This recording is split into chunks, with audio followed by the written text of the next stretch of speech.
मैं राजेंद्र जैन, प्रधान संपादक, छत्तीसगढ़ का पहरेदार अखबार और वेब पोर्टल अंबिकापुर आपका स्वागत करता हूं।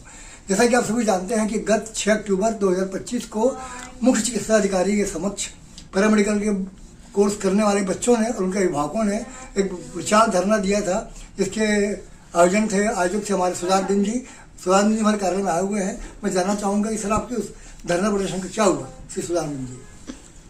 देखिए क्या है, धरना प्रदर्शन तो हुआ था और आयोजक तो हम नहीं थे रहने के लिए जी। वो आयोजक स्वयं जो है छात्र थे और उनके परिजन जी जी जी हाँ। तो क्या है कि धरना रहा, सफल रहा धरना, और सीएमओ साहब आए भी और ज्ञापन भी लिया और आश्वासन भी दिए, लेकिन अभी तो कोई कार्रवाई नहीं हुई। दुर्भाग्य की बात है कि नहीं है? ये बहुत बड़ी विडम्बना है और मुझे तो अब शासन प्रशासन पर संदेह होने लगा है कि कहीं इन लोग का भी तो मिली जुली नहीं है। जी जी। देखिए क्या है कि सरगुजा बहुत ही पिछड़ा और आदिवासी बहुल क्षेत्र है और यहाँ मेरे ख्याल से 8-10 जो है इस तरह के जो कोचिंग सेंटर है चल रहे हैं, जबकि अपने आप को कोई कॉलेज बोलता है, कोई इंस्टीट्यूट बोलता है, जबकि ऐसा कुछ नहीं है। हाँ, सवाल नहीं उठता। ये कोचिंग सेंटर है और ये क्या है कि बच्चों को मान्यता का बात करके सबको एडमिशन करते हैं और हमारे इस क्षेत्र के हजारों बच्चे उसमें फंस जा रहे हैं जी।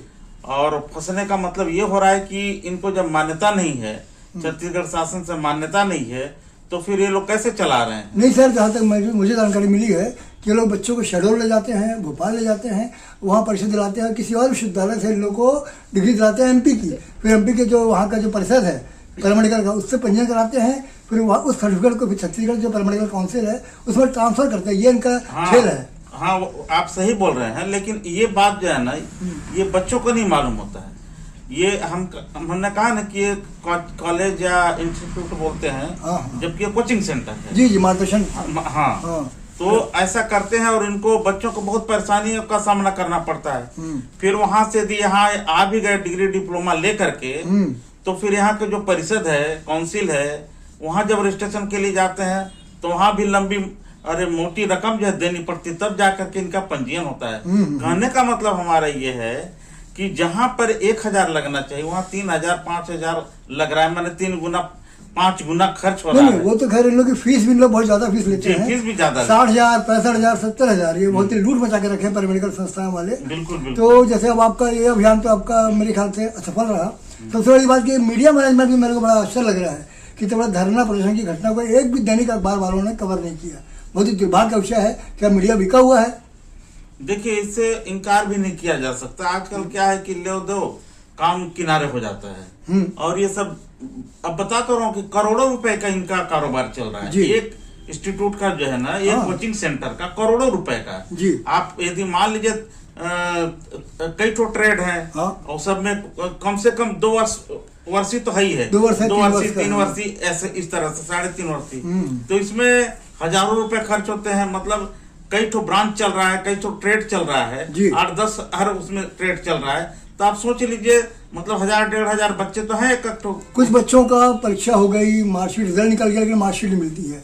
2020 में लिया एडमिशन, वो भी आज 26 होने आ रहा है, अभी तक मार्कशीट नहीं मिल रही है। वही तो बात है ना। ये क्या है कि इनका जो प्रोसेस लंबा है जी, और जो इनकी जो परीक्षाएं भी होती हैं, क्योंकि प्राइवेट संस्था है तो जहाँ परीक्षा देने जाते हैं वहां भी लेन देन होता है।